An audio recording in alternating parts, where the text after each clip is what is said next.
Hey everybody, this is Jeff Stanek with Figured Out Baseball. Got a very exciting Figured Out Baseball podcast for you today. We've got Bill Mosiello on the phone. He is the associate head coach at TCU, one of the best baseball programs in the country historically and recently. I'll give you a quick background on Coach Mosiello before we get into questions with him so you just know a little bit more about his background and kind of how he got to where he did and the path that he followed. He played at Fresno State, finished his playing career in 1986. Immediately jumped into coaching, spent the first 15 years of his coaching career in the college ranks. First, he caught on as an assistant coach at Cerritos Junior College in California. He was there from 1987 through 1990. While he was there, the team compiled a 163-34 record. Pretty remarkable. While he was there, the team won 4 conference titles, 2 California State Junior College championships. Really great things done at Cerritos. Then in 1991, 1992, he jumped into the Division I ranks for the first time as a coach. Coached at Cal State Fullerton under legendary head coach Augie Garrido. That 1992 team went to the College World Series and featured number 1 overall draft pick that year, Phil Nevin. From 1993, 1994, he was an assistant coach at Tennessee. 1995, he was an assistant coach at Ole Miss. 1996 through 2000, he was an assistant at Oklahoma. 2001, he coached at Arizona State, and then he jumped into the pro ranks for a while. Spent the 2003 through 2006 seasons coaching in the Yankees Organization. 2007, he went back to college for a couple of years, spent 2007 as an assistant at USC, 2008 as an assistant coach at Auburn. Then in 2009 through 2011, went back to pro ball, was coaching the Angels Organization, managed a couple of their affiliates during that stretch.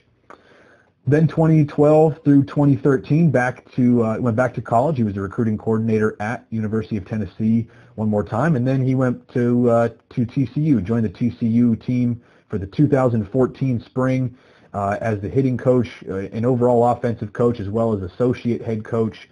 Immediately did some great things at TCU. His first 4 seasons, 2014 through 2017, the team went to 4 straight College World Series. He has worked with USA Baseball national teams. In his career, he's coached more than 80 major leaguers. That is incredible, an incredible number. 28 All-Stars, 2 batting title winners, 2 league MVPs, 1 Rookie of the Year, and he's overall just one of the best offensive minds in the country. Coach Mosiello, we really appreciate you spending the time with us today on the podcast.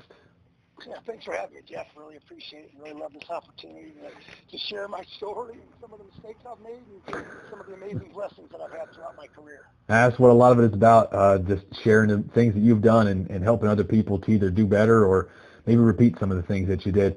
Coach, I like to start with something that kind of stands out from the bio, and for you, there's a lot of things. Obviously, you've coached at some really high level college programs. You've coached in several major league organizations.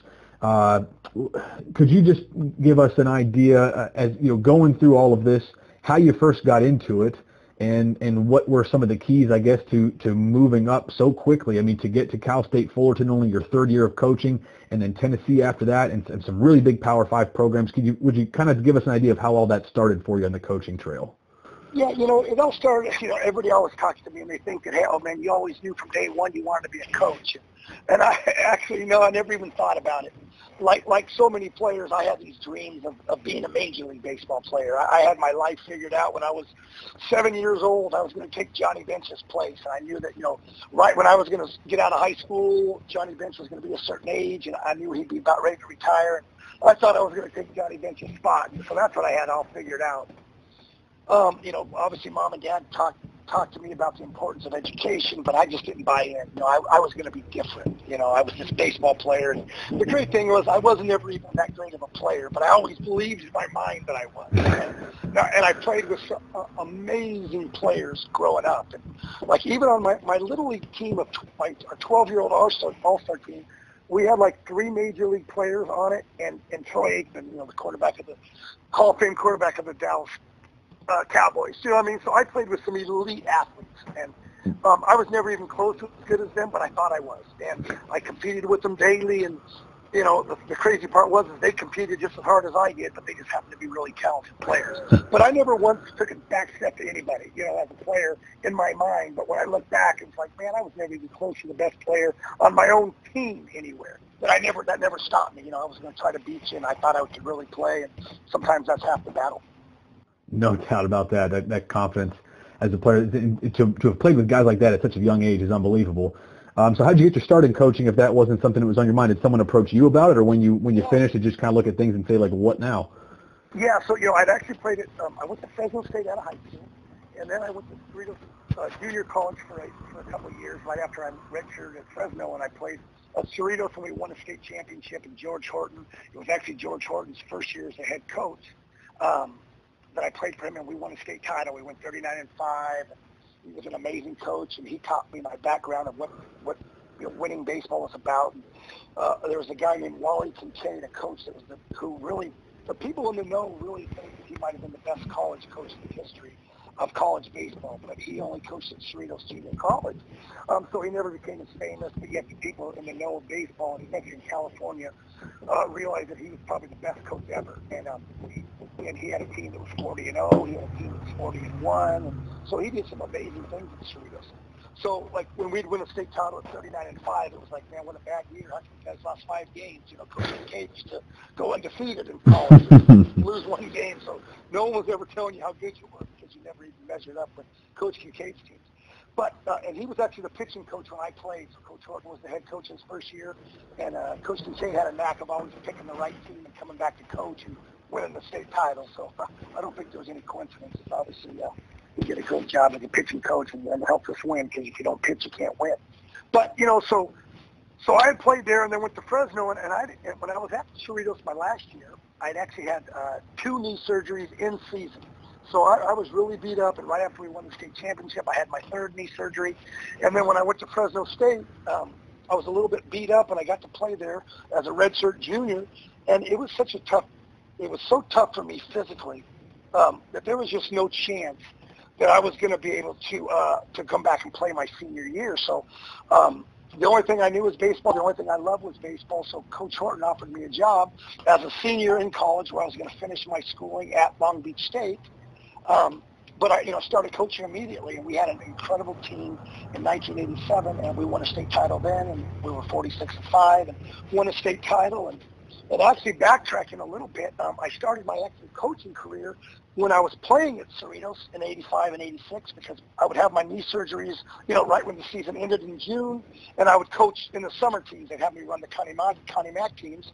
That Cerritos was sort of like a little stepping stone for a lot of the Cerritos college players, and we were so fortunate. I had some great players immediately as a 20 and 21-year-old. And my first year as a coach, we actually we went to the Connie Mack World Series in Farmington, New Mexico, my first year, and then the very next year, after the 86 season that I played, had my knee surgery and could only coach, couldn't go out and play in the summers, and we actually won the national championship in Farmington in the Connie Mack deal. So I was just so blessed. I thought that it was easy to coach, and it wasn't because of me at all coaching wise. I just had all these great players. And I'd always valued how important it was to have great players. But in my mind, I thought, man, this is a piece of cake, I coach at Cerritos, we win. I'm coaching Connie Mack teams, we win. But I never once believed it was because of me. I knew it wasn't, and I knew I had great players. Now, I had a ferocious desire to win and was very competitive. And because of what Coach Horton and Coach Kincaid had taught me, and Coach Bennett at Fresno State, I really knew what winning baseball looked like. And I held them to high standards like those coaches did to me. And we just, I didn't accept, it was unacceptable to lose, So, I was really spoiled right away. And I can't, begin to tell you what playing for Cerritos with Coach Horton and Coach Kincaid was awesome. They really taught my foundation. And then getting to play for Coach Bennett at Fresno State was just, unbelievable. I learned all the fundamentals and a style of play at Cerritos. And then Coach Bennett was that old school, just taught you to be tough and play for standards and, what you were going to look like as a player, from your hair to no facial hair and all that stuff that to me is still important to this day, which nobody else thinks is a big deal. But to me, that was my roots. That's where I started. And Coach Bennett, I owe so much to him just because of what he instilled in me and trying to make him proud on a daily basis. So I just got into coaching accidentally. It was by default. I wasn't a good enough player. so I couldn't continue to play, especially after I had the knee surgery. If I was a really good offensive player, I could have played first base, but I wasn't. I was a good defensive catcher that could catch and throw, and really not even throw that great, but I could catch pretty good and throw enough, and could run a good game, and knew how to win, and knew how to, tell players to get to the right spots. But I wasn't a good enough offensive player. The game didn't need me. I needed the game a lot more than the game needed me, that's for sure. So, I got into coaching accidentally, and that's really where it started. But I owed so much to my Cerritos College playing days, and I was 100% buy-in. Like, this was a style. This is the only way you play. I thought California, the state of California invented the game of baseball. So when I started out, I thought California baseball was the only way to go, and I bought in. So I was ready to go. It's quite a backstory and a great place to start. You have named some of the couple of the bigger names in the history of college coaching, college baseball. You've really gotten a chance to be mentored by some really great people. How much of an impact did that have on you as a young coach? You kind of touched on it a little bit, but just to make you who you are. I mean, you've obviously you've surpassed the test of time. You've been in the game for a long time. You've been at some very, very high levels. How much of that do you owe just to where you got your start and kind of the coaching you had as a player as well as a young coach? 100%. Without them, I never even think about wanting to be a coach. I sure wouldn't have had a background on how to coach. I was so blessed to be around them. And like I said, now there's one thing to be around coaches, but there's another thing to buy in. Like I have a saying that all great leaders were once great followers. So I was a follower, man. What they said was the gospel to me, and I was all in. So I thought, like, this is the old thing. So like if I went out later years and managed in summer leagues and things, and someone at a different school did something a little different, it's like, no, that's not how you do it. This is how you do it. So that's where that was my nuts and bolts of who I was going to become and who I was a coach, and what I stood for and what I believed in.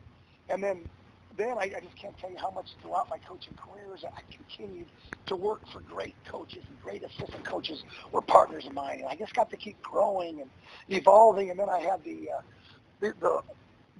life changer for me as a coach was getting to manage in professional baseball.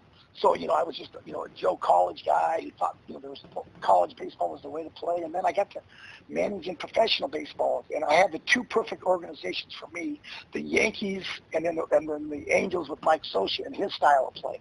So, like, I couldn't have planned anything better. I'm a guy that actually says that if you ask me about my career and all the stops, I would actually change everything, because I wouldn't have been like chasing things and taking a different job every year because I could. But yet I wouldn't change anything because it helped me evolve into the coach I've become. And I got to be around so many special coaches and even more importantly, special players. And I got to like open my eyes and say, hey man, this is how the Yankees did it.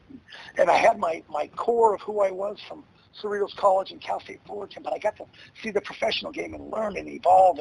And if you just take a little something from every coach you're around and every player you're around, and you get to evolve them into who you want to become and morph into something that you think is just the perfect way to play because you've done it a million different ways and you've learned, and then you decide, hey, okay, I'm old enough now, I've coached enough, I've got enough experiences, and I believe this is the best bunt defense and this is the best way to run the bases. And, they say, well, why? Because, I used to do it this way at this place and then this way, and I really believe this is the best way after being around so many people and always being a student of the game. So I was paying attention everywhere I was and asking questions and then watching the results and seeing what's going on.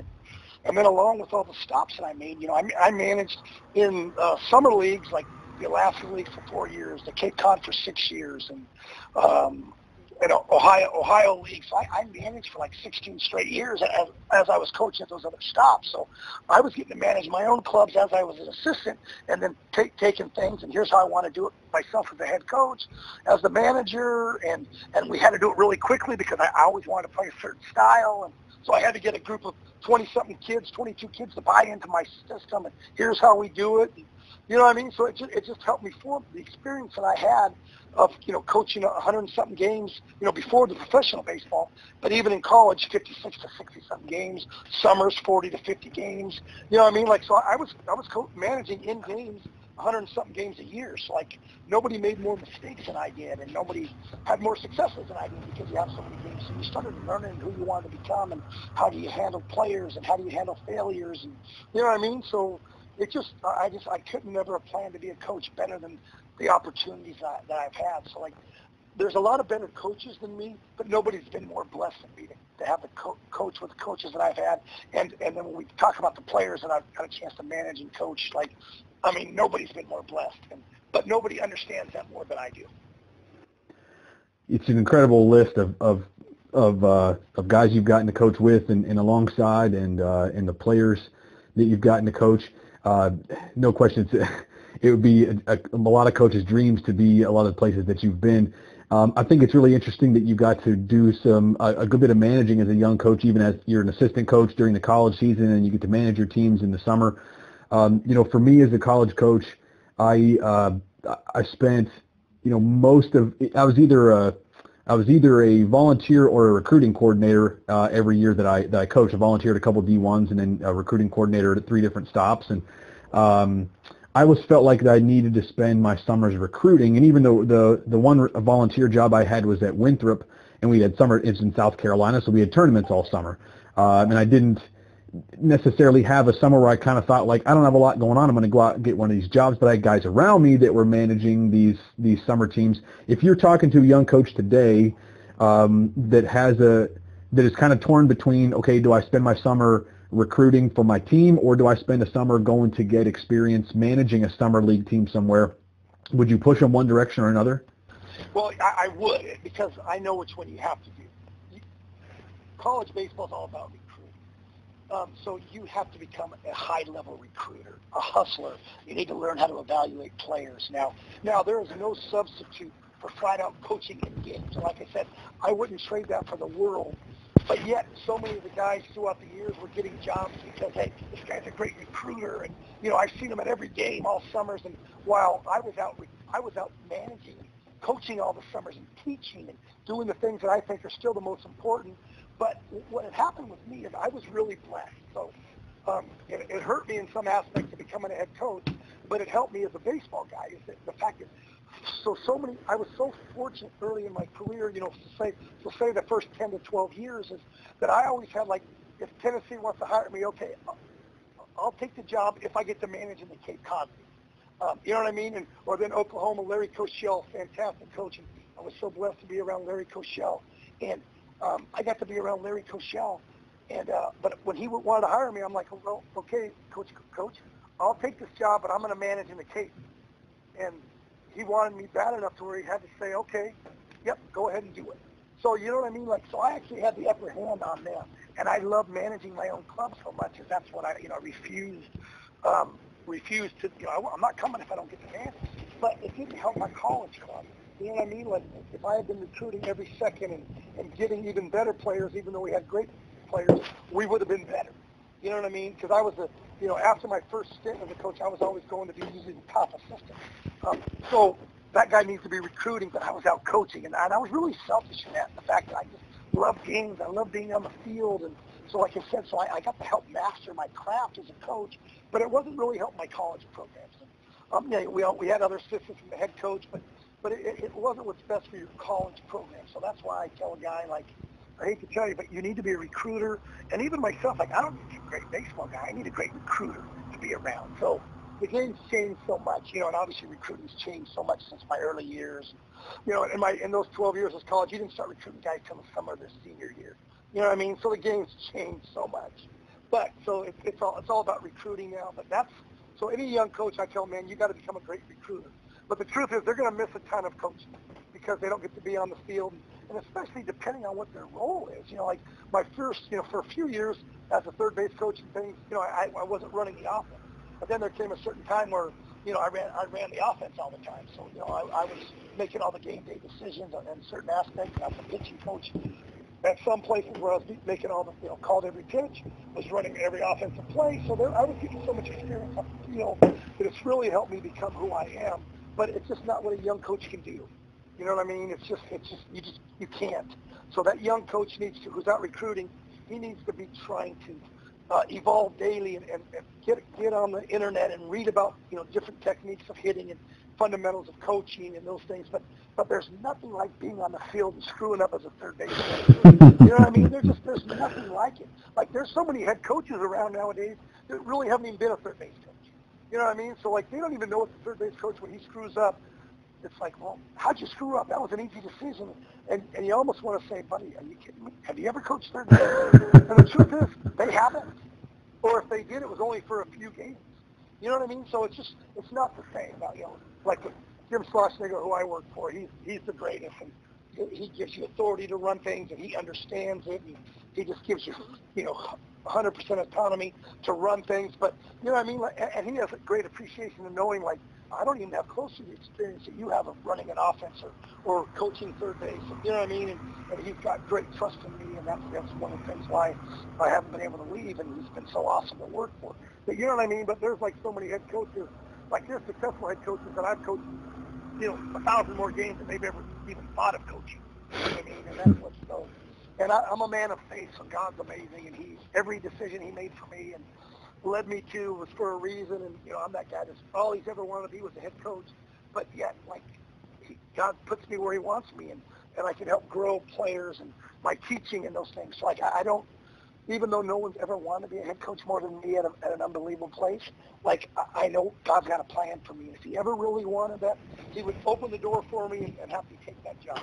So I just, it's my faith in him.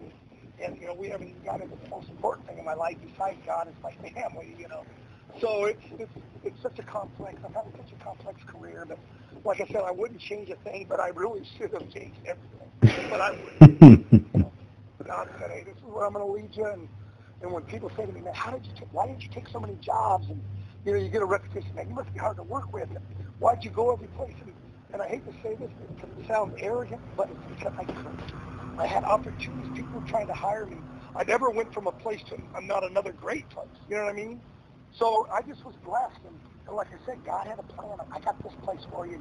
You can help these young men, and you can be around this great man and this great, you know what I mean? And so I've met so many amazing families and coached so many great kids. And the coaches I've been around, and the Butch Thompsons and the Tommy Slaters, and being back with Dave Serrano, my childhood friend, and that were just so amazing for me to be around. I mean, I could speak for hours.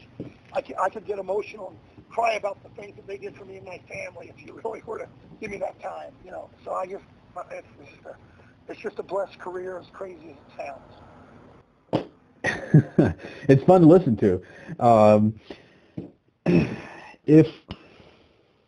Let me ask you just about your family. I will ask you about that.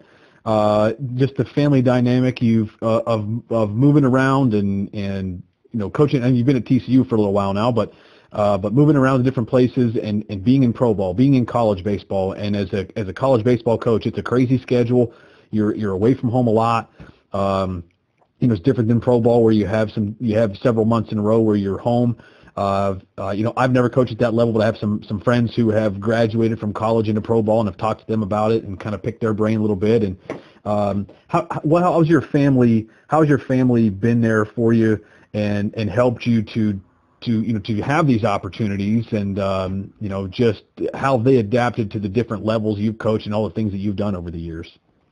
Right. So, obviously I should have started this thing, and the only thing I hate about doing podcasts is that you forget certain individuals. And every person I've ever met is most part of my life. But, this all starts with my wife, although I started coaching before I met her. You can't be a successful coach, and you can't even be a coach if you don't have an incredible wife. I mean, because the things that you have to go through, especially the things that I've gone through and the things that we've done. So none of this could have ever happened without my amazing wife, Janelle, who's my backbone, and she's just amazing. Now, that being said, every move that we ever made was to help my family. You know what I mean? This is a better situation for my family. We're going to make more money to help my family. You know what I mean? So I always had to have her blessing, although I'm sure she'd tell you that, yes, he always asked permission. I always said, let's do it. But she probably sometimes said, hey, it really wouldn't have mattered what I said. He was intent on taking this new job. So there's always some give and take. And then we have three boys. We have a 22-year-old, a 20-year-old, and a just-turned 13-year-old. So, having three boys and the lifestyle and moving to so many places, I think sometimes when we're in a family or on vacation, we'll talk about how many different states. I think they may have lived in 13 different states. Wow. So the one thing we always convinced the boys, and it was true, but it's like the best thing you do is make friends. You know what I mean? And they were so adaptable. So it was like, man, we'd be in Knoxville. We love it, the greatest place in the world, and we'd move, and they're really bummed out. It's like, buddy, you're going to make new friends. That's what you guys do. So we just turned everything into a positive, and we actually think it helped them become better, well-rounded children, and the men they're becoming, because they've been in so many different environments and had to get into so many different new classrooms with a new teacher, new teammates in sports, new students in the classroom. So, you can imagine it. And they've been in all parts of the country. So, like, for instance, so say when I was managing AA, in Trenton with the Yankees. So my wife would come out for certain times through the year. We lived in Arizona as a family, but they'd come out to visit. And maybe they'd come around, they'd drive around with these different places that we play in the league, in the Eastern League. So say maybe we're playing Bowie in Maryland. And, would take them to the White House, and we'd be places, and she'd take them to the Gettysburg. And, you name it, she would take them. She turned it into field trips for them every day, and was teaching them daily about the things that I don't have any idea about. History to me is the 27 Yankees or 61 Maris. That's history to me. Or, being culture to me is baseball in Japan, But to them, my wife, she's amazing. She's super smart. She knows about everything. And I was, there was no doubt my kids weren't going to become me. They were going to become mom. So, so like when they're talking about the Gettysburg address, like my sons, they will say, oh, I've been to Gettysburg. I went, in the museum there, or actually walked the plains of it. You know what I mean? So it really helped them in so many ways, Now, it made me dumber. I just was getting better on the field. But my boys, like, the goal for me in life is they're not going to beat me. So that was so awesome. So I just think it was so good for them. But it was tough. They had to lose the field. They had to, playing on an all-star team. Things are going great. Oh, now I got to go play for somebody else and, try to show them that I can play. So it was tough on them, but they never wavered in their confidence and belief and love for us as a family. So it was amazing. But some parents would say, hey, how could you do that to your children? And I thought it was a badge of honor. I think it was like, man, my kids learned, and they can adapt, and they know when you talk about what does it look like to live in the South or live in Arizona. They've been all over the country. So I think it's only a plus, but it sure wasn't easy. God bless those kids. I thought my kids lived in a lot of states, but nothing close to what your family's done. You've been on both sides of things, college and pro ball, and you've talked a little bit about each. You had a chance to manage at the pro level. What has brought you back to college baseball after you've kind of went back and forth? You went from college ball to pro ball, back to college, back to pro, back to college. What's kind of landed you at college, in college baseball at this point? Is there one thing or another that draws you more to this side than pro baseball? Well, there's a couple things, and number one, obviously, like I said, family's still my most important. So the only negative, and it's a huge negative, obviously, is the pro game is, you got to remember, you're 6 months away from your family, okay? Unless you're so fortunate you happen to live in Charleston, South Carolina, and that's where you manage, you know what I mean, which just doesn't happen. So it's being away from your family. So we were living in Arizona. I love Arizona, especially the off-season, the fall of Arizona. The off seasons are just an amazing places to live in Arizona. Now, I never had to be around during the summers because that's when I was out managing. But that's the tough thing. So there's just no comparison. Now, there was a few places throughout our career, and my wife is real good at it. If she loved the city that we're in, then we would homeschool the kids. So like she loved Charleston, South Carolina. So one of our years, we homeschooled the boys in Charleston, South Carolina. So, and a couple times if she liked the place, we would take the boys with us and we would homeschool. But that put a lot of pressure on her, and we were moving things. And so but the big reason, the difference between the pro game and college was just your family.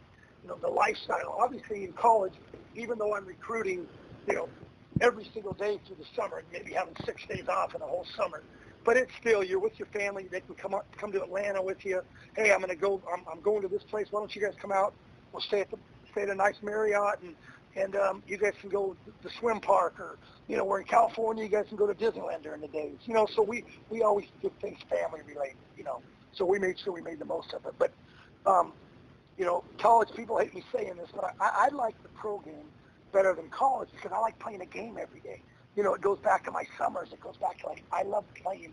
I love winning every single day, and I love I hate the sleepless nights of losing in professional baseball, but I know every morning I wake up, we got a chance for a 10-game winning streak. You know what I mean? So that's what kept me going.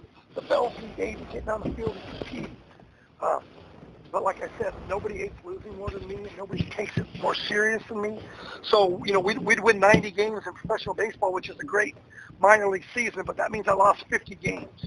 So there was millions of sleepless nights, just crazy nights. But, man, once I woke up, here we go. Get to the park. Nobody knows I didn't sleep all night because I was crying over the loss the night before.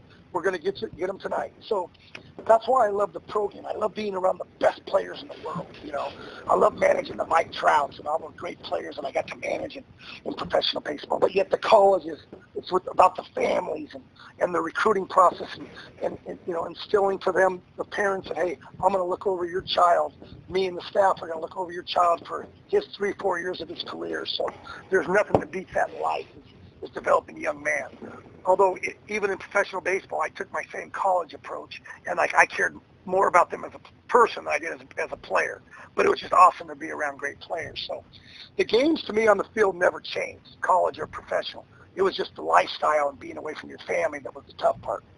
And then there were some years that it was awesome. So when I was in professional baseball, Todd Helton, the best hitter that I've ever coached, and my all-time favorite player, even though I love all my other guys, we would train him in some off seasons. So the family would move from Arizona to Denver during the off season. So, Todd would help us get a house, and then I'd train him daily while the kids were being homeschooled in Denver. And then we would, I get to work with him every day, and he'd pay me really good money to make up for the lost income that you make in professional baseball. So I was so blessed by the money that he would pay me to train him daily. It was amazing. So that was, our kids got to live in Denver and know what the snow's like. And Todd had a ranch 45 minutes from his house, so we would get to go to the ranch all the time. And he taught them how to hunt and fish, things that I have no idea how to do. And so they got to become well-rounded because of the blessings that he afforded our family. So that was awesome. They were living a fantasy land with Todd and the way he treated us and what he did for us as a family and helped us through some financial crisis because of you make so much more or less as a minor league manager than you do at a high level, at a high Division I school. I mean, it was amazing. And that's why I say that people through my life, what they've done for me, I just can't even begin to tell you how they were there for us and what they did for us in every regard of my life. Such a great story. I always love listening and hearing what other people have gone through and people's the different outlooks coaches have on things and different things they've gone through. It's just I could listen to this stuff forever. That's why I love doing these podcasts so much. I just like talking baseball with guys and hearing what other guys have gone through. So you've got a chance to manage in the minor leagues. You've spent your whole college career, if I'm not mistaken, as an assistant coach, correct? Yeah. I've never been a head coach at a college, and like I said, boy, that's what I would want. I want more than almost anything in the world besides God and my family. But like I said, with my faith, this is where God wants me. And I was a guy, if I were to do it over again, maybe I would have taken some what you'd call so-called mid-major or lower-level jobs, and with the belief that I'd do great on them, that I could have my dream job. But I was always at such great places that I just, I could never take another job. And then once you start making finances and you're making so much money, you can't go take another job because you wouldn't make close to the money. And it's hard for people to understand and what TCU's done for my family financially and the stability that they've given us and, the dreams of, like, I never coached to make money. Like, when I started coaching, I knew that one day I'd hopefully could make $40,000, $50,000. To ever make way over six figures as a dumb assistant coach, you never fathom that. You know what I mean? So what God's done to us from all facets of my life, I just put it in His hands. But it's a crusher to me. It's tough. I have so many of my great friends that are always like, man, you're the best coach I've ever met. And how come you're not a head coach? And you should be. And I'm like, hey, you know what? I'm just lucky to have a job. There's no coaches that listen to this and feel sorry for me and all the great jobs I've had. And like I said, nobody has a better perspective than I have. I know how blessed I am. I know how fortunate. I know right now that there are hundreds of coaches that are actually better coaches than me. I've just been more blessed to have better opportunities and had better players. So, like, I understand that. So instead of feeling sorry for myself, I had never got my dream coaching job. I know how lucky I am and how blessed I am.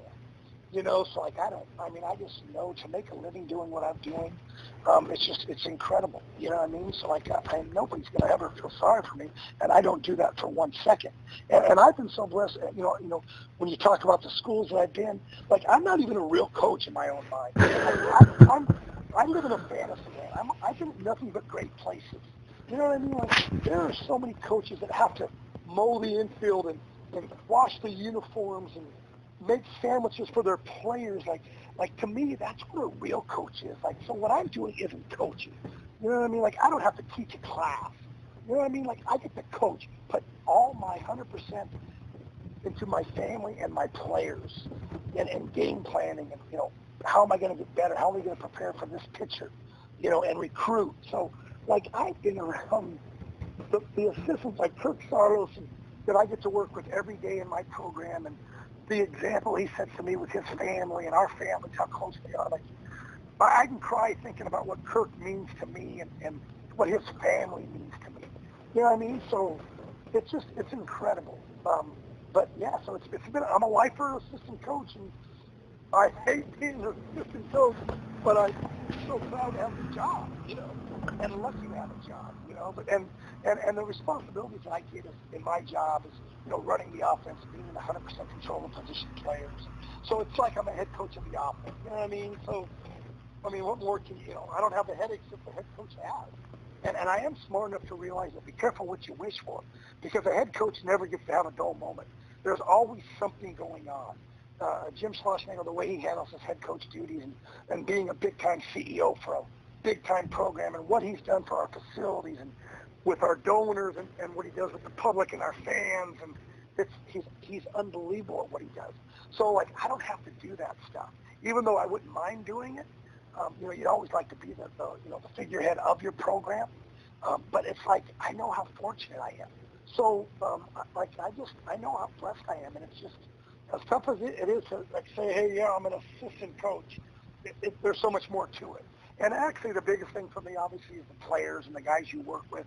They know, and your opponents that you're going up against, they know, you know, once you've coached against guys for a certain, you know, amount of years, and they get to play your team every year and realize, man, hey, that's the guy running that offense. You know, that's the guy that's developing the hitter. You know, so you don't worry about what your ego thinks, and you have peace of mind when you go to bed of what your players think of you, and you know, and what other your opponents think of you. So that's all I do. What's it going to take for you at this point to take a head coaching job? I mean, what kind of an opportunity has to be presented to you for you to say, yes, I'm going to take that leap? I don't think about it. It would have to be an amazing job. I can't take a step down financially. You know, I'm in a part now in my life where, you know, we're trying to save. I didn't do a great job early in my career of saving money, and I have that dream with Goodell, you know, the lake house that we're going to live in for the rest of our lives one day. So we're actually playing catch up in our finances and what we're trying to save monthly, you know what I mean, to have that, you know, X amount of money to, when we retire, even though I can't imagine retiring. It would have to be a special place. I don't want to say never, you know, but it's just, we're in such a great position. The place that I work at, TCU, and with Chancellor Boschini and our athletic director, Jeremy Donati, and the great people in the community and the people that I've met, and the play, like I can't ever picture myself leaving. And as bad as I want to be the head coach at some amazing school, and I'm so spoiled at what we already have and what we've accomplished. It would just be really tough, you know. I mean, I miss so much what I've had here and the people. So it would be tough. Like for the day I would ever have to say bye to Jim Schlossnagle and Kirk Saros and his family, I can't even think about it. You know what I mean? So you know, I've got my best friend out of baseball is Brett Venables. I don't know if you know him, but he's the defensive coordinator at Clemson. And I think he's the best defensive coordinator in football in college, and the work that he's done the last 7 years proves it. And he's exactly like me. We know how fortunate we are. We're doing really good financially from our schools. We have everything we could ask for. Why would we go somewhere else? And that's, you know, we're just so blessed together. The difference is he's got a couple national championships, so I'm trying to catch him. So every day I go to think about how do we win a national championship. So that's my goal, you know. But it's just I'm so fortunate. And I have so much respect and appreciation for high school coaches and those college coaches that even though their schools may not sound sexy where they are, they're the real heroes to me. They're the ones, like, I'm reading stuff on them daily because they inspire me. And, you know, the coach, even though I'm not a big Twitter guy, someone will send me a picture, hey, that high school coach in, you know, at a certain place, like, look, you see how nice he has his field looking? And I'm like, man, that guy's amazing. And I have some really great high school coaches that I'm friends of, and they're my true heroes. You know, they'll come down and stay with me in the fall and spend nights with me. And Chuck Box, who coaches out in Mississippi and runs an amazing program, like, he comes, stays with me all the time, and we talk. And, like, those guys are real coaches to me. I'm not a real coach. For some reason, they think I'm the coach, but they're actually the real heroes to me. So I just can't even tell you the respect and love and admiration I have for those guys, because, like, I'm on fantasy island. You know what I mean? I'm not, you know, hey, you know, I've earned what I've gotten, and I've busted my butt, but I haven't done close to the things that they've done. They don't have close to the resources. I'm in a school where it's like I have zero excuses for us not to win or to develop hitters. Every little thing that I need, Coach Schlossnagle gets us. You know what I mean? So, like, I have zero excuses. And that's why winning is so important to me, because I have no excuses. I've never had to coach players that weren't very good, or at a stadium that wasn't good, and the resources. I don't have resources. You know what I mean? Like, I've never had that. So what we have, like, there's zero excuse to winning. But we all know the nature of the game and the acceptance. But, you know, I mean, it's like I'm looking for a perfect season. I don't even set goals. Like, I want to go 63-0 every year. After we lose one, then we're going to never lose again. And you know what I mean? So that's, I mean, the goal is to win every single game. And until I do that, I'm going to keep coaching. So, like I said, I'll never be retiring. Gosh, I have so many places that I want to go, and I know we don't have 4 more hours to go on this podcast, but I would like to talk to you about developing hitters, and I've talked with some other people about this recently. Just, you know, some on podcasts, sometimes not on podcasts, but there's so much noise on social media about this and that, and there's a lot of push for what are the perfect mechanics, basically, and these guys that are that feel like they have it figured out, and that's what they're promoting. For someone like you who's got all the resources in the world, and you're at one of the best college programs in the country, and you're known as one of the best offensive coaches in the country, and like you just said, there's no excuse to not develop hitters and to not win ball games. When you're working with hitters, and you're in the cage, you're breaking down video or whatever it may be, how much time do you spend on their mechanics, and I guess how very specific do you get? Are you trying to get, like, all those minute details of their physical mechanical swing to be, absolutely perfect, or is it more developing an approach? Is it more, are you not so focused on mechanics and focusing on some other things that can make them be good hitters? I'm interested to hear from someone who coaches the hitters at your level.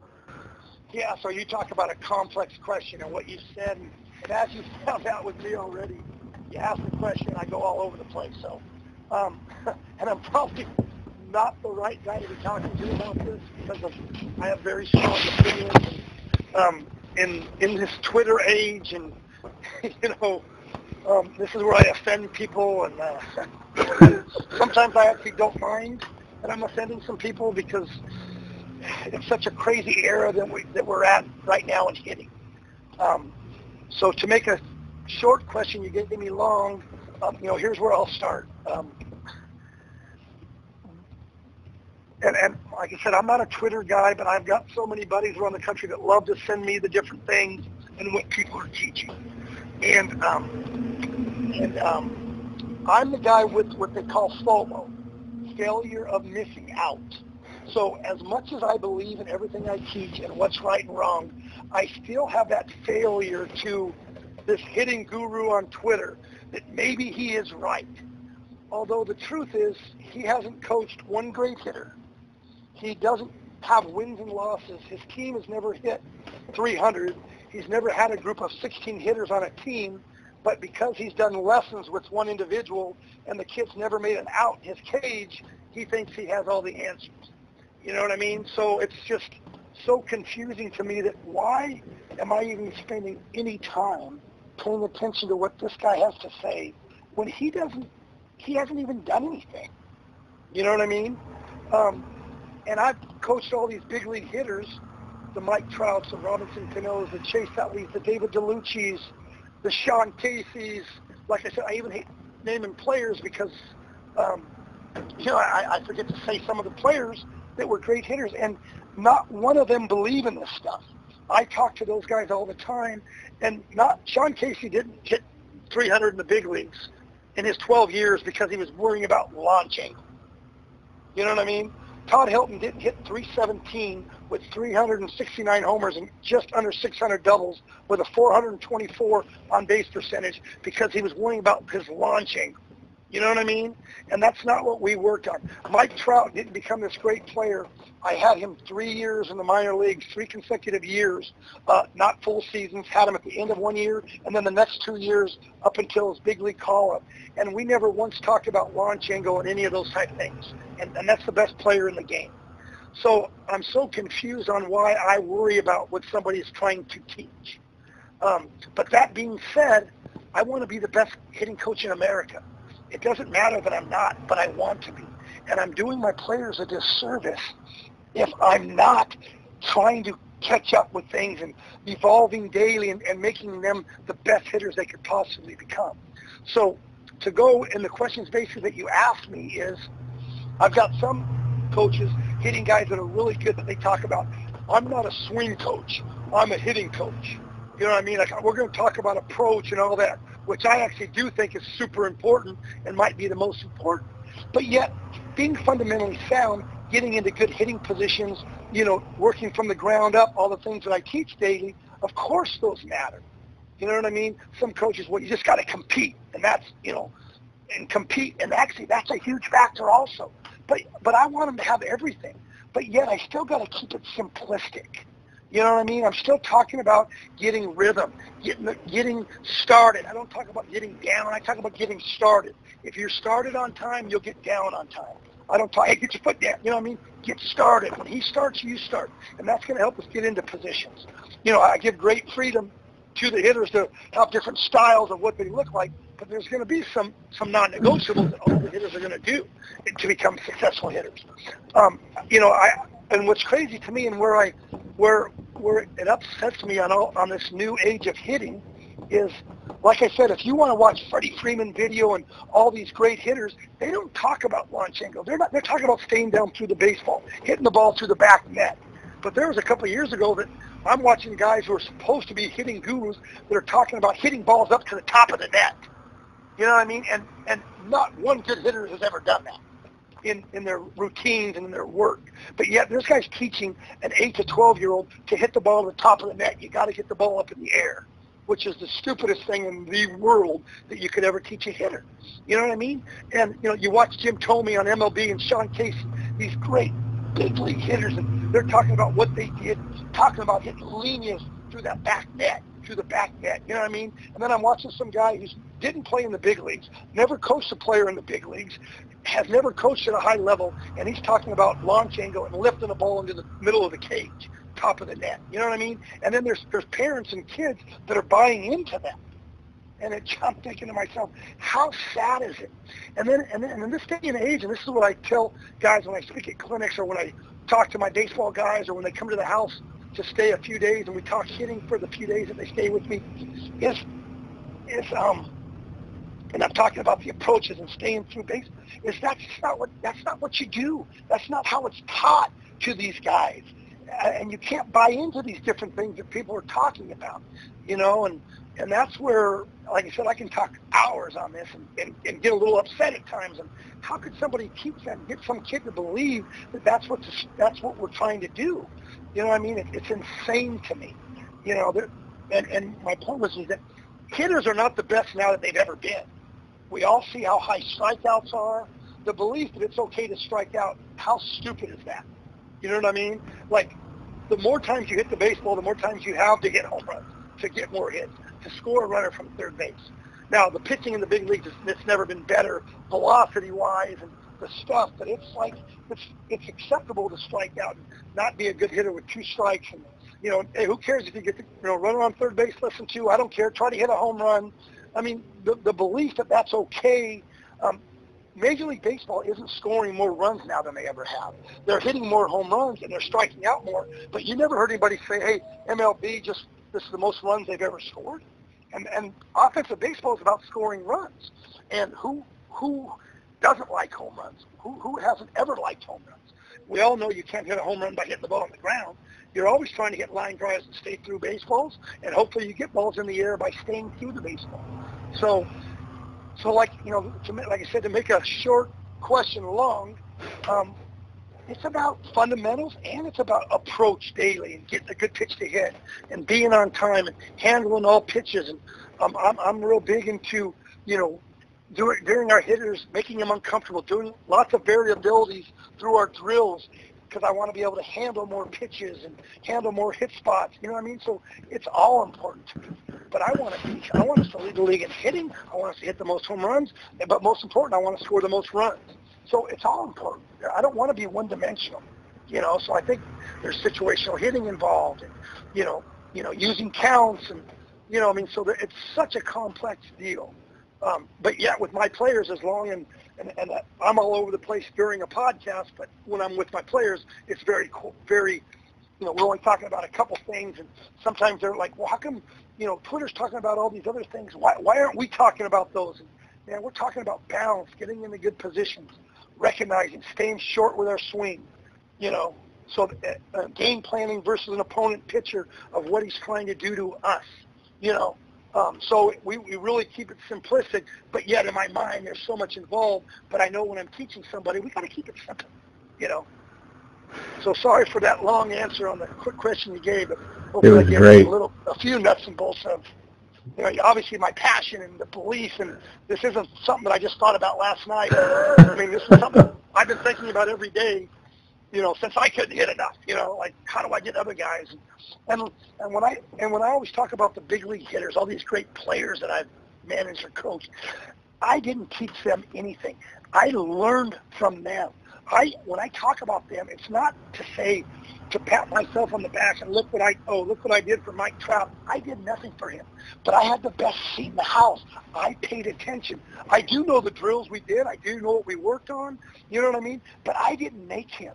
But I paid attention, and I know what they look like. So when we're working and I'm watching a swing and we're talking to a guy, and I talk to a guy about being a good hitter and, having a good two-strike approach and using the whole field and getting a good pitch to hit. And, well, how do you know? They can't say to me, well, how do you know what it looks like? Because I've seen it.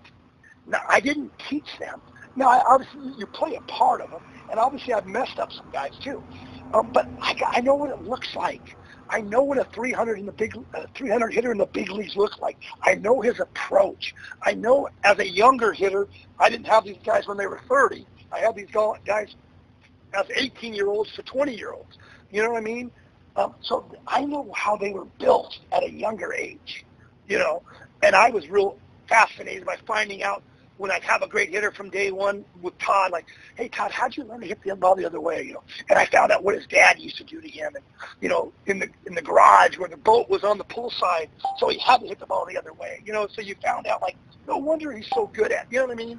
But it always was about using the whole field, staying on baseball, So I got to learn so much from being around great hitters, and I always studied them, and I found out where were their roots. How did they become that, And then I just started, give some of my experience and knowledge with them to hopefully help them get a little better. But it was never because of me, but I played a part in their career. But like I always tell, I learned way more from them than they learned from me. And I can say that without being embarrassed. Like I was paying attention way more to them than they were learning to me. I was just there to work with them every day and throwing a million strikes to them every day and making sure they got their repetition and the work in, But it was just the best seat in the house for those guys.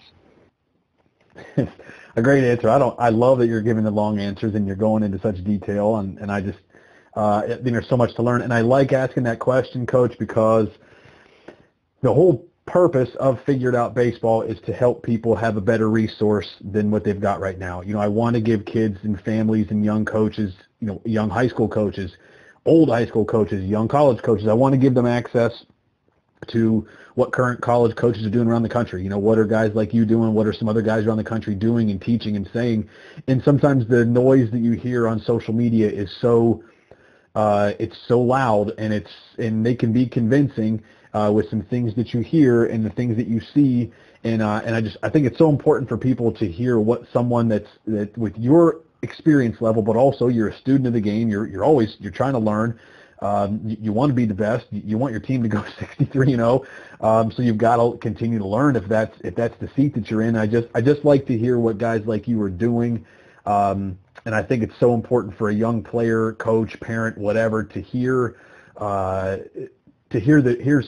truth and to hear something that you can really get behind and buy into. So if someone were to come to TCU batting practice, on the field, in the cage, whatever it may be, you talked about that you've seen guys on social media or whatever that are telling guys to they want to hit the top of the net halfway down the cage.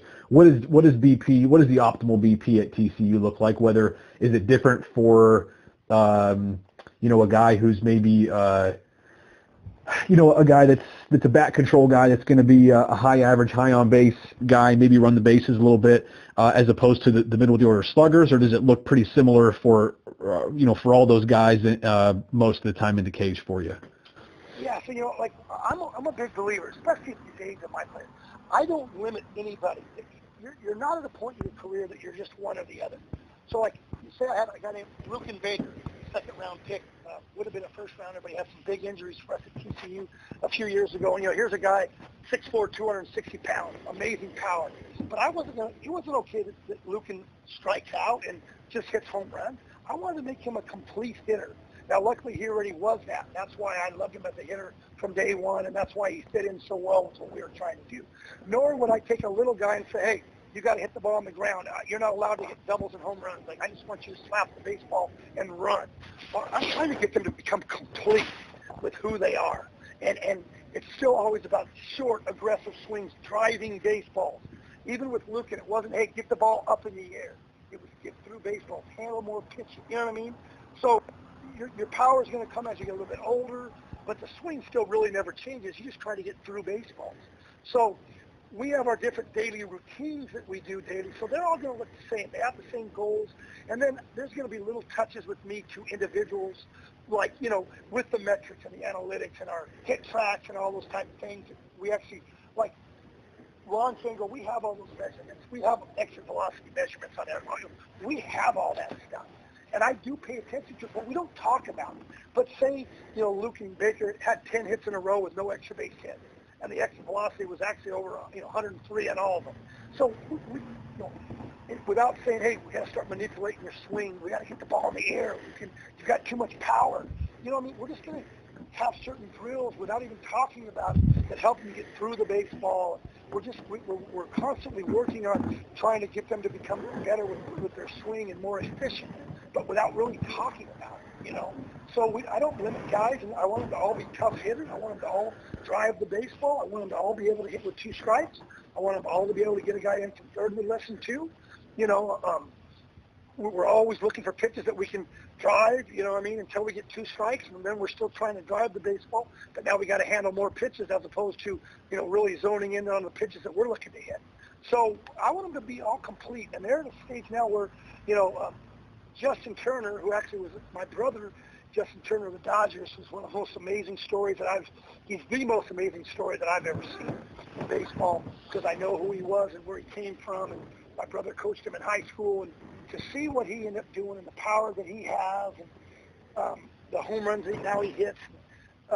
Here was a guy that's, 6-7 years in the big leagues, was just trying to keep making ball clubs, and he only made ball clubs because of his defense and his makeup, because of his toughness and how smart he was. And he had to change some things. And it was amazing how he was at a spot in his career where he really had to change. And it's amazing to see what he's done. And the hitting coach that played a big part in it, Doug Lotta, I actually went and stayed with him 3 days a couple of years ago because, like I said, I'm always learning and trying to get better and trying to find out, man, how did you turn him into that? And then you start finding out that there really was no secret remedy, and they never once talked about, hitting home runs or getting the ball in the air, but there were some fundamentals and staying through baseballs and not spinning on the backside and keeping the ball, just getting through balls, and then the power came. And so it was pretty complex with that, but it wasn't the launch angle age. And, so it was pretty crazy when you listen to Justin, what his thought process was and how he became a home run hitter, hitting third for the Dodgers, when he used to get 8 for every team he'd ever played for. So it's just, that was an amazing story. So I'm a student of, man, how did you end up doing that?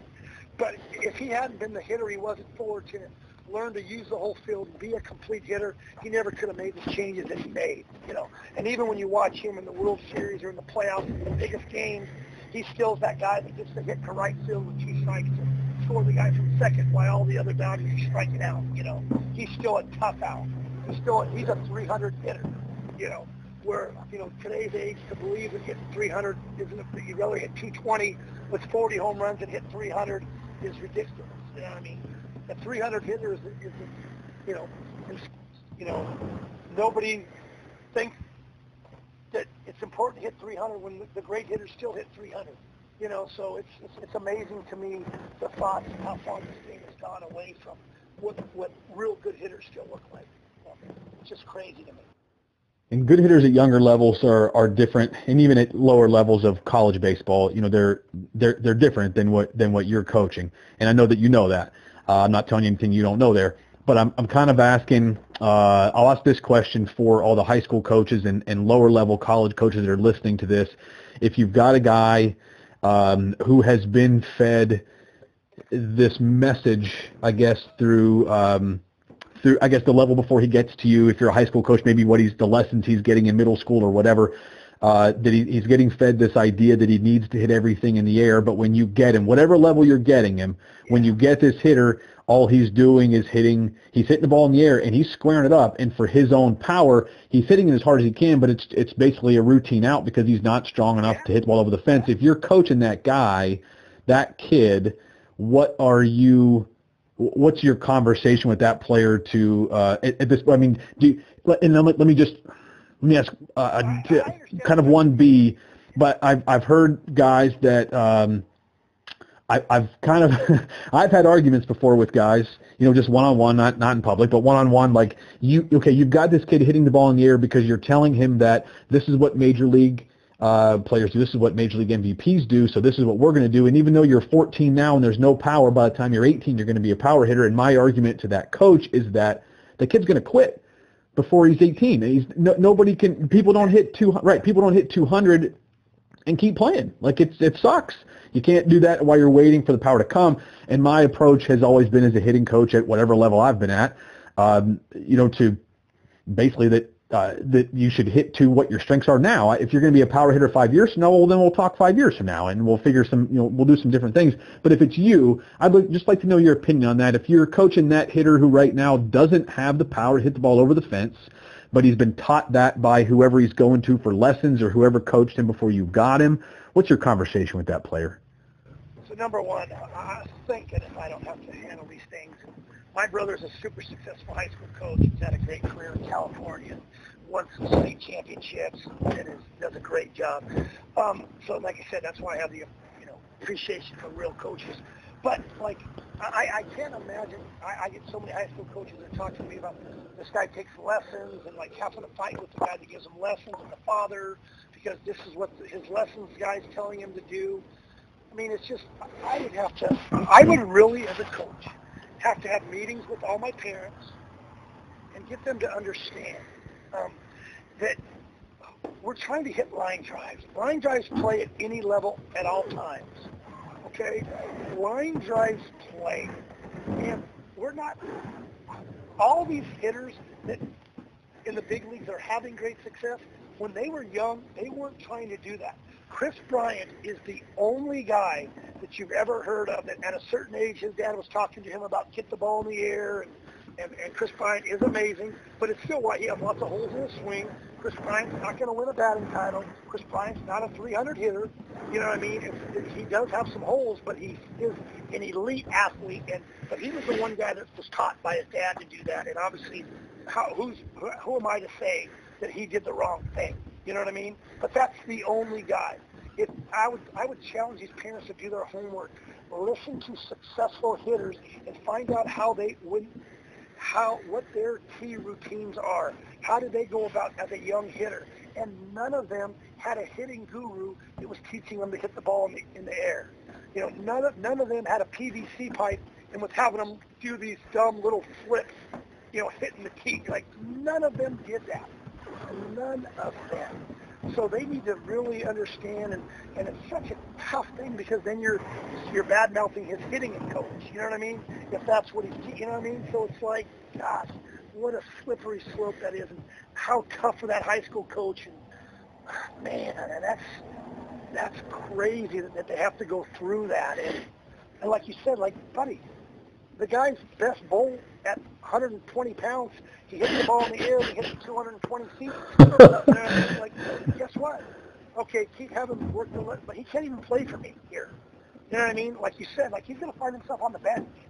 You know, there's like one outlier for every 1,000 big leaguer that couldn't play on his own little league team. You know what I mean? Like, it just didn't happen. Those guys were developing to be hitters. They were getting better. A lot of them were just hitting doubles in the gap because they, weighed 115 pounds when they were young. And then when they got to 150, 160, the same exact swing went over the fence. But they didn't start manipulating. They didn't start trying to hit for power. They were trying to hit the ball as hard as they could with every swing they took. Short swing, under control swing. As they get older, because they had power, they weren't trying to manipulate their swing. You know, that's what bothers with all these hitting instructors.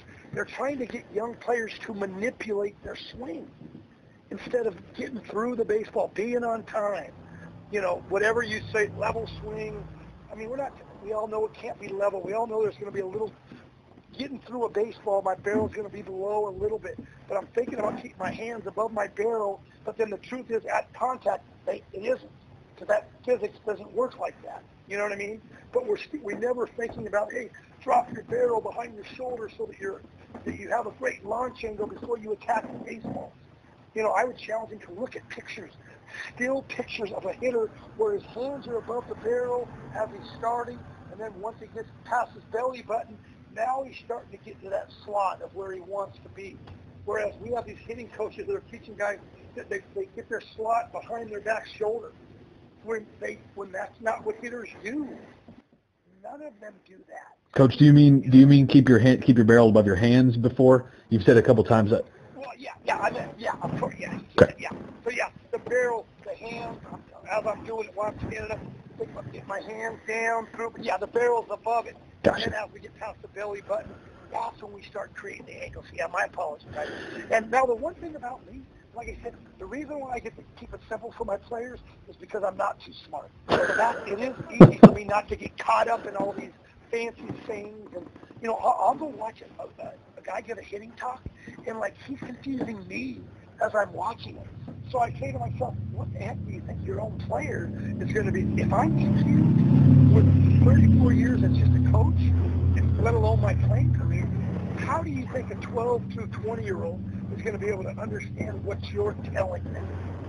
You know what I mean? Like, that's where it's so confusing to me, and I appreciate them because I love listening to them, and I'm super impressed by their PowerPoint and their articulation when they talk, and I'm like, man, when I talk, people can't even understand what the heck I'm saying, but somehow they're doing a pretty good job of getting.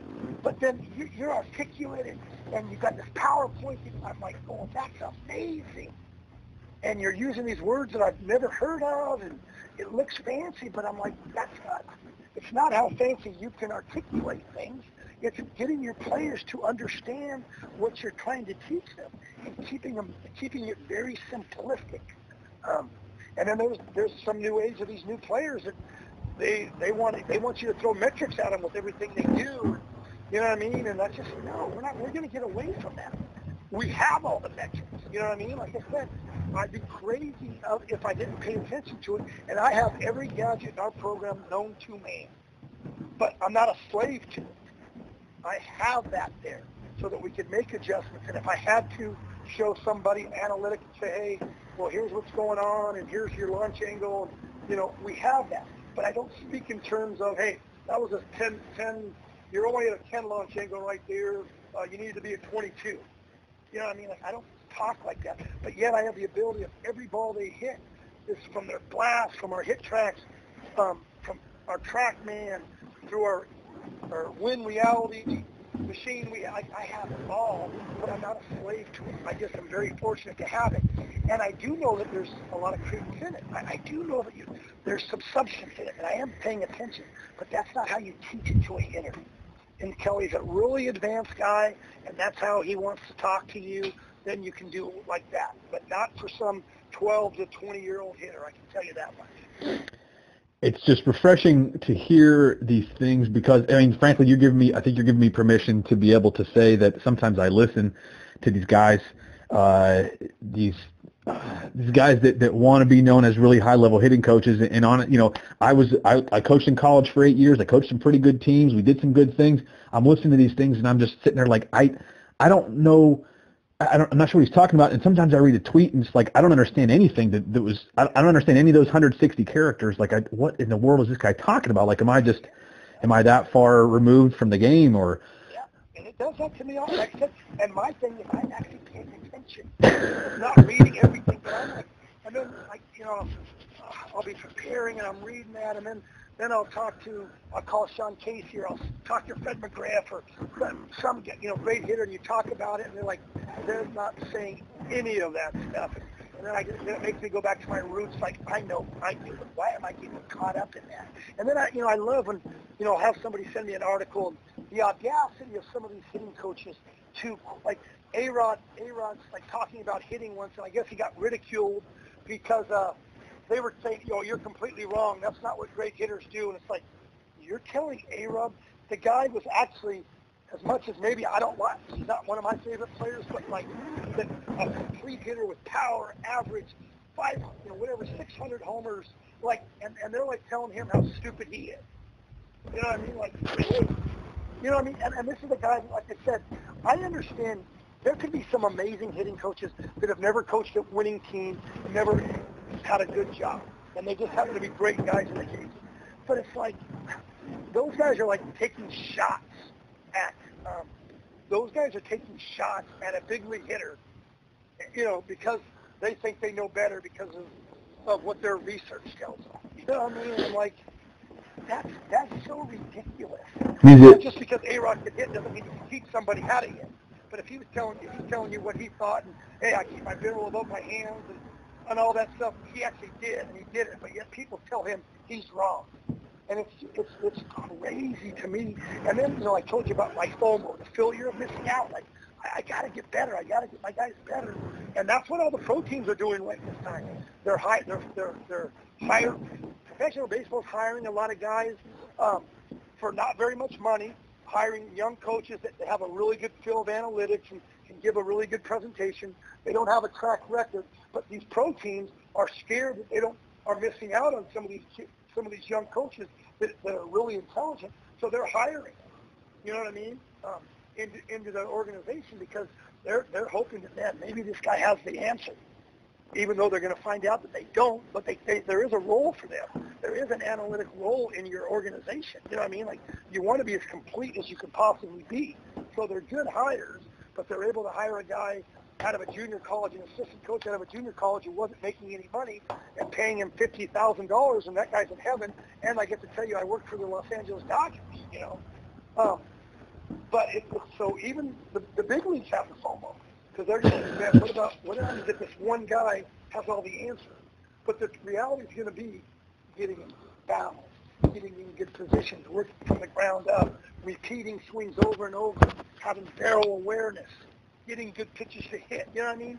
The game is never going to change, even though some guy will try to tell you, but it's not.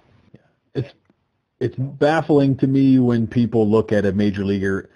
Now, it's one thing to say that you don't know how to coach. Just because you're a good hitter, you don't know how to coach. I think we can all agree that that's true. Just because you can hit doesn't mean you can coach. Just because you were a good pitcher doesn't mean you can coach pitching. But to have the audacity to tell a major leaguer that's not what you did, or that's not, just if A-Rod says that that's what he thought, then that's what he thought. And I've seen like people all, do the same thing with Chipper Jones. Chipper Jones is saying, this is what I thought in the cage. When I was in the cage, these are my goals. This is what I was thinking. This is what I was trying to do. And guys would say, well, that's not what you did. But that's what he thought. And what he thought is what created the swing that you saw. So how could you argue with him? Is it fair to say that just to try to bring some, maybe a little clarity or maybe some gray to a black and white argument, that hitting hasn't changed through the years? Hitting's been the same from the beginning. People look different, they do some different things now, but the basis of hitting hasn't changed. But the tools that we have available to us, that's what's changed, and now we have a lot more information to be able to figure out what's optimal. But hitting itself, what makes a good hitter has not changed through the years. Is that fair to say, or am I off on that? No, you're 100% correct. And like I said, you'd be a fool with all the different things that we have now to help enhance it. You'd be a fool not to try to pay attention to some of it and try to keep up with the Joneses. But it's not the end all. And again, it's about what a player thinks and what's his mindset and the different things that he did. And like you said, a hitter could say, like, I may have a certain hitter. I'm going to say, hey, Jeff, get down through the baseball. I'm not telling you to actually hit down on the ball. But you got to lift, and I'm trying to get you through the baseball. And if you think that you're getting down through the baseball, you're actually getting to the optimal spot of what I'm talking about. You know what I mean?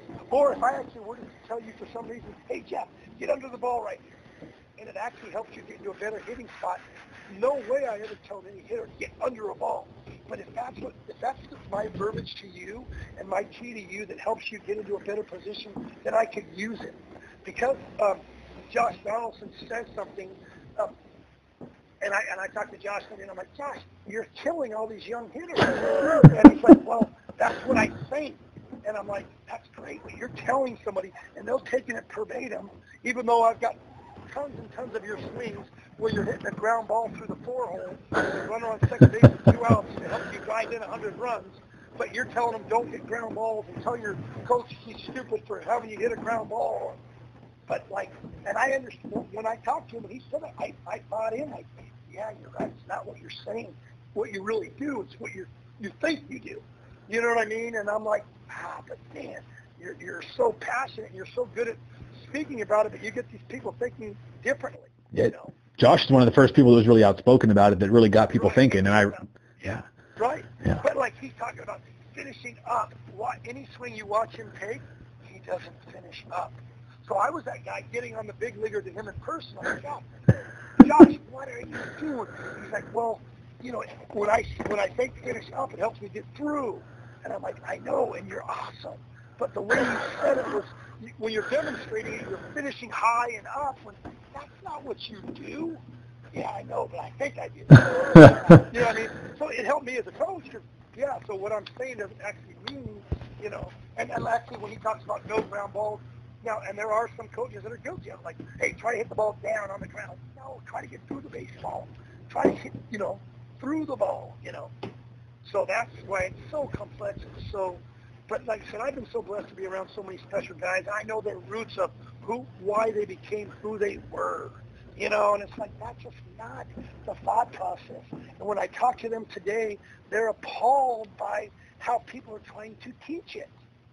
And they're like, and it's like, that's not, Fred McGriff's got 600-something homers, and he never once tried to hit a ball in the air. He was just trying to get through the baseball, put a good swing. It's tough enough to square the baseball. So he sure wasn't trying to say, I'm going to hit the ball in the air. You know what I mean? But yet, obviously, he wanted to get the ball in the air, but that's not it. It's about how you approach to do that, not about what your end result is. Yeah.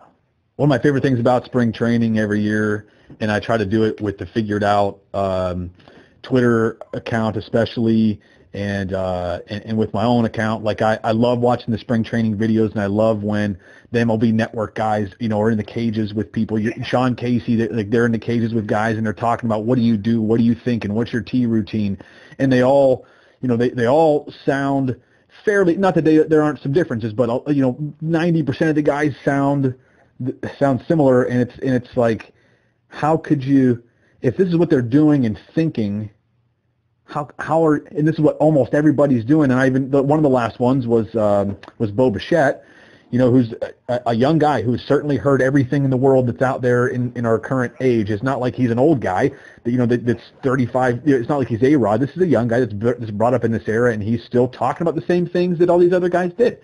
And his dad, his dad is from that era. Right. So his dad's the one that taught him to do that.